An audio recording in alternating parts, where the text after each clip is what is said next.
Hi everybody, Jennifer Blevin-Smith with Integral Clinic Solutions, and you're watching my YouTube channel, Navigating the Business of Medicine.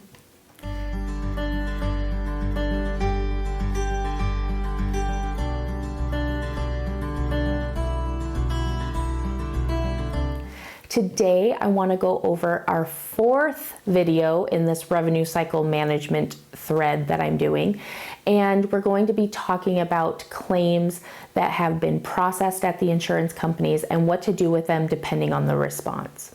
Now, if you are just coming into this video sequence, I would encourage you to go back and watch 1, 2, and 3 before watching this fourth one, because I don't want you to be lost. I want you to be able to apply what you're learning today to stuff that was discussed and taught earlier, and it will just give you a stronger foundation. So please pause this video, go back and watch 1, 2, and 3 before you continue watching number 4 if you haven't already. So video number 4 is where we're going to talk about what to do with the claims after the insurance processes them.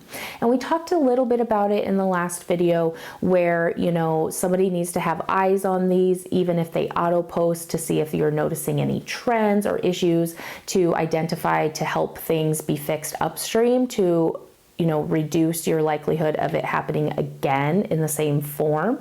But this is also where you're going to start looking at the denials. And this is where you're going to be seeing either an entire claim was denied for a certain reason, or if individual line items, individual CPT codes were denied on claims. And they both need to be paid attention to and worked in the same manner and given the same attention no matter what. So it's oftentimes an entire claim will be denied if the patient's insurance wasn't active at the time of service, the doctor isn't, or the provider isn't contracted with the insurance company, they're not affiliated with the group, kind of those more global reasons, right? But then you could get to the line items being rejected because maybe it's not a service that the provider can offer based on their taxonomy or their contract. Maybe you used an incorrect diagnosis code. Maybe it's missing a modifier. Maybe it's a bundled service, et cetera, et cetera, et cetera. So these need to be looked at, and anything that can be fixed really fast, like it's missing an NDC number or a CLIA number or something like that, you should have somebody in your office that every day can fix those quick ones and send it out as a resubmitted corrected claim.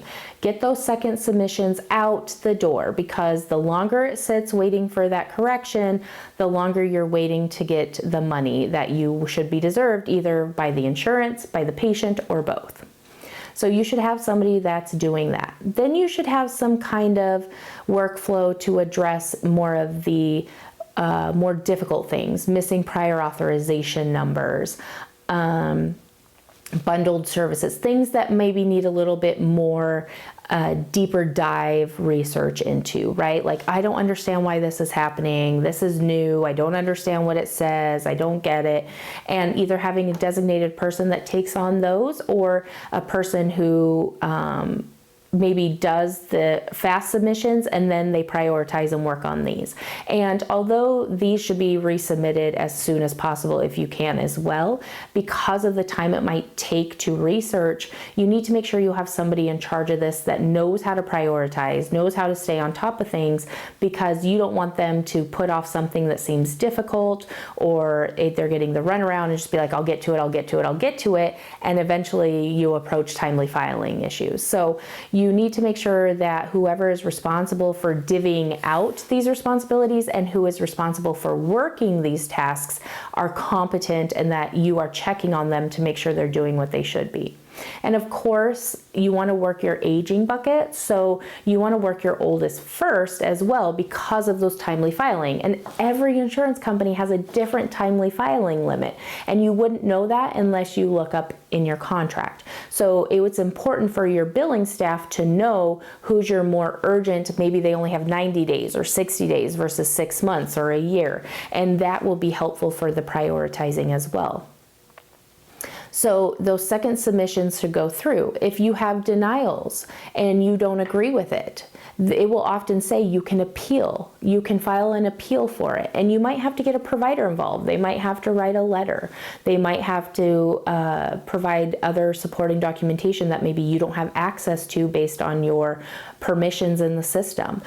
So if you're going to be filing appeals, you need to make sure that your work process and workflows are set in place because of the different factors that could play into that. So this is where, you're resubmitting anything that needs to be corrected on corrected claims. This is where you're going to be appealing anything. And this is where you're going to start working all of your aging stuff. So you need to make sure you have somebody that is going to be staying on top of the claims that you've already submitted to insurance and you haven't heard anything back. So at the 30-day mark, you should be having somebody going, oh, we have all these claims we submitted and we haven't heard anything back from the insurance. I should probably follow up on this, right? I should call the insurance company. I should look on the insurance portal. I should try to figure out what's going on with this claim. It could be that the insurance is behind on processing claims. It could be that you did receive something and you didn't see it, or the system glitched and you didn't get it. It could be any of those things and so many other factors. So you need to make sure that you have someone working your aging buckets. And this isn't just aging buckets for insurance companies, it's your aging buckets for patient balances, right? So in this step, we're also going to be making sure in the revenue cycle that patients are paying their bills. That if anybody needs to be sent to collections, they are. What is your collections process? I have a whole nother video about that, but this is all of that post-insurance processing stuff that goes on with revenue cycle. So you have working aging claims, you have working aging patient accounts, you have resubmitting of denied claims for things that are simple. Then you have the more not so simple things, the more challenging issues of trying to fix and resubmit. You have the appeals process. You have the running of your financial reports, which I have a video about, financial reports to be running, but, running those financial reports on a regular cadence and what you're looking for. You have making sure that your patient statements are going out regularly so that you can collect on those aging. You have collections going involved. Do you get your front desk involved to start calling on patient accounts that are delinquent, like 90 days overdue? These are all the things that go into revenue cycle as well, because this is the finances that are coming into your practice. And you want to be capturing as much money that you are deserved as possible, whether it's from the insurance company or it's from patients. It's from both. And people tend to, I don't know if I want to say lackadaisical or it's an oversight, but some of these things kind of get overlooked because in private practice and with having a smaller amount of staff, usually because of overheads, etc., you're asking staff to wear many hats and to do many of these roles. Where if you're in a big corporation, oftentimes you have a set AR staff, you have set patient collection staff, you have set appeals staff, but that's not the reality usually in a private practice. And so you need to make sure that everybody understands their roles and that they're staying on top of their tasks, but also that they're aware of what other people are doing and how it affects them.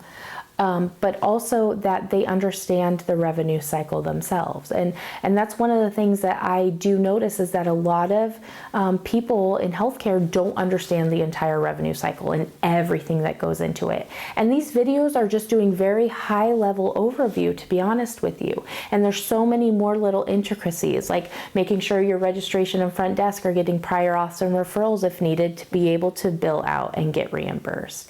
I mean, there's just so many little things out there that play into revenue cycle, and some people just think it's your billing and coders and it's claims, and it's not. It's your front desk, it's your mid office, it's your providers, it's your billers, it's your coders, it's your managers, it's your accountant, because the accountant is going to be helping bring everything full cycle, right? And trying to see the big picture, and you're going to be running those financial reports. So I mean, there's so many things that go into revenue cycle management, and it is a big task. I have been in charge of many departments with that are directly involved with that revenue cycle, with being in charge of front desk staff, the billing staff, the coding staff at all of my jobs. And, they get overwhelmed sometimes, and you need to be a good support person. And even though I'm not formally trained in billing and coding, I know the process. I know the clinical parts of it. I know the front desk parts of it. I've worked all those jobs before.